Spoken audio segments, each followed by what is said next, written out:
Bismillahirrahmanirrahim. Assalamualaikum warahmatullahi wabarakatuh.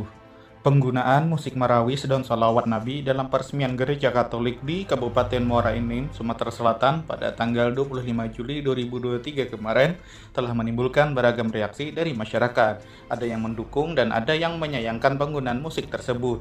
Namun, seharusnya kita tidak hanya fokus pada penggunaan musik marawis dan salawat Nabi dalam acara peresmian gereja itu saja, tetapi juga pada tujuan dari peresmian gereja itu sendiri.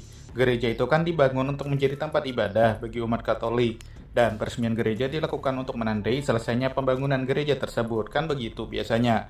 Nah, sebagai masyarakat yang hidup dalam negara yang berdasarkan Pancasila, kita itu seharusnya menghargai perbedaan dan menghormati kepercayaan agama masing-masing.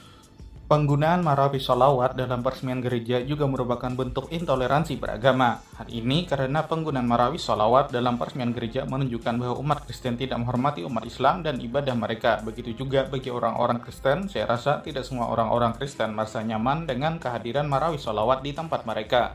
Karena mereka sendiri kan juga sudah punya ritual keagamaan mereka masing-masing.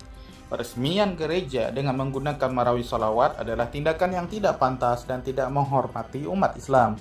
Hal ini merupakan bentuk pelecehan dan intoleransi beragama. Pemerintah dan masyarakat harus bersikap tegas terhadap tindakan-tindakan yang tidak pantas dan tidak menghormati umat Islam yang lain seperti ini. Menggunakan marawis sholawatan dalam peresmian gereja, ini adalah tindakan yang tidak pantas, tidak tepat, dan tidak bermanfaat, bahkan menjurus pada penghinaan terhadap Rasulullah sebagai pembawa agama Islam yang ibadahnya itu ialah di masjid.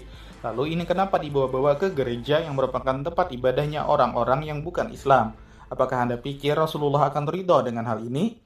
Oleh karena itu, menurut saya pribadi kepada santri-santri yang kemarin hadir di peresmian acara gereja tersebut, mereka itu sepenuhnya tidak bisa disalahkan juga. Pasti ada orang yang lebih dewasa, yang lebih berkuasa untuk mengarahkan mereka tampil di acara itu.